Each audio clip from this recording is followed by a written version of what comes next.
在我背后这个呢，就是韩国乌山基地，它是驻韩美军空军最大的基地。但它现在肩负的任务可不是只有朝鲜半岛。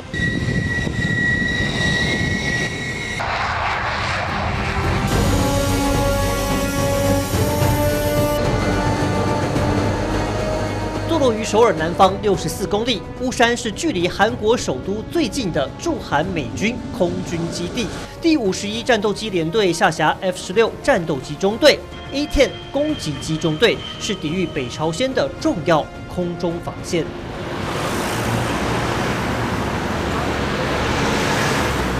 乌山基地同时也是转运站，不止往来日韩美军基地，每当美国总统造访韩国，肯定取到乌山。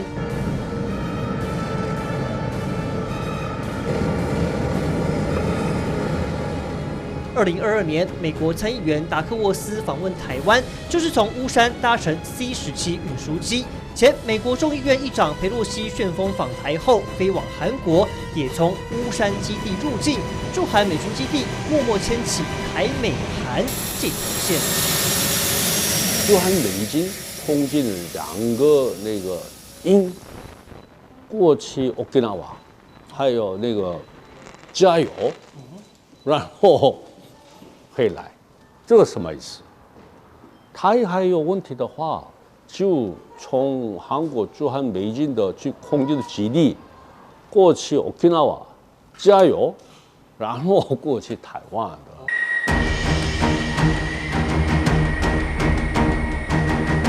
美军另一个重要的机场位于韩国中部群山基地，其中6架 F-16战机，2024年1月公开于冲绳进行空中加油，3月更首次远征到泰国参加联合军演，显示为了因应中国威胁，美军展现在亚洲的灵活部署。주한美军的陆军方面的话，以前的都是那个什么机器化部队来韩国那个训练的。比如说 M1那个 Abrams tank 或者是 Bradley， 但现在他们继续那个 Strike 这个部队，因为Strike 部队都比较轻的，所以可以很快时间搬其他地方来。韩美联合演习也从重型坦克转为机动性更高的轮型甲车。台湾有事，不止美军有事，日本有事，韩国也开始发起追击。힘에 의한 현상 변경 시도, 또 공급망의 분절과 교란,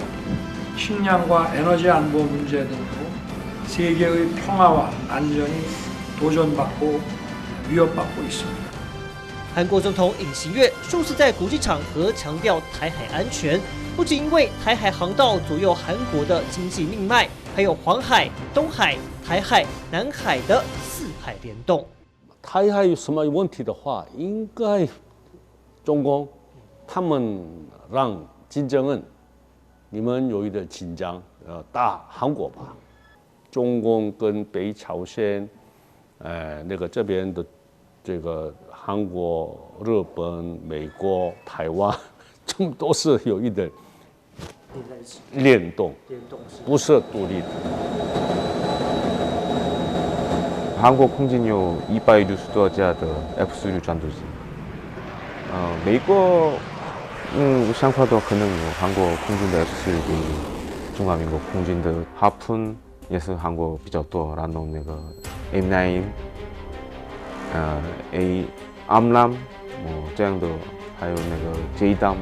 这样的韩国空军都有，但是日本航空自卫队没有。因应美国要求，韩国已经提供上百万枚榴弹炮给乌克兰。专家认为，同样高度使用美式装备、距离又近的韩国，比日本更有可能在战时军援台湾。台湾的好这个朋友们、军官啊、学者都是有问题的话，就 directly 电话可以建议政策建议。我觉得那个韩台合作很重要。